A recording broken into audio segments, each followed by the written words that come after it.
the Mississippi Coalition for Public Charter Schools is it's a coalition made up of 5 different organizations. You have Mississippi First, Mississippi Center for Public Policy, the Mississippi Association of Realtors, the Black Alliance for Educational Options. They're a national group, but they have the Mississippi chapter, and then the National Alliance for Public Charter Schools.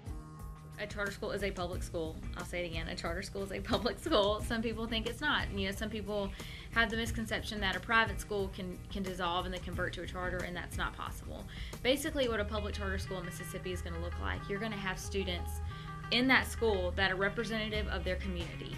And so it's not going to be a private school made over. It's just not. The legislation will make sure that that's not the case. And it's a school where you can be more innovative. So you don't have to go to school from 7:30 to 3:30. If the school feels it's necessary, they can go until 5:30. They can go Saturday mornings if they need to. So they have the flexibility in scheduling, and they also have flexibility in hiring. So if they feel the need, they can hire a year out for the best teachers. They can recruit the best teachers. They can take their budget and say, all right, we're going to appropriate this much just for teacher recruitment. My experience had been that these schools do great things for kids that aren't served well by the traditional system. A lot of times those are minority students or low-income students. And so I was just blown away that certain legislators were not supporting this. It just didn't make sense to me. And then I talked to my Mississippi friends and realized that it's because of our history that's why certain legislators are apprehensive, and now I understand it. And so, yeah, I understand where they're coming from. I understand that, like you said, the 50s or the 60s, it's a lot of times the leadership was not trusted because they didn't do what was best for underserved kids. And so what we've done is to say that the population of these charter schools has to be similar to the population of students in the district. In a perfect world, the coalition would love to have it to where any district could open a charter school if they felt like their students weren't being served. And the reality is, even in the A districts, there are some students who need a better alternative.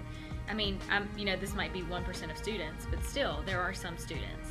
So in that case, when on a broad level, we would love to see that option open to anyone that feels there is a need.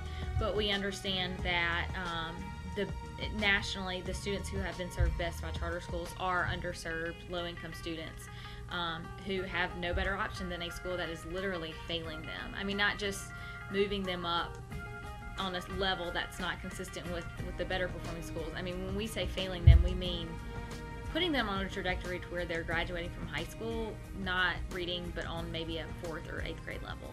And that's just unfair to them. So we understand that the biggest need will be in a lot of these D and F districts, and even some schools in C districts. So our fight now is just to make sure that folks see why there is a need in C districts, because there are C districts. For example, I think it's Meridian Public Schools. Over half of their schools are D and Fs, but yet they're successful. So the reality is, that's a term.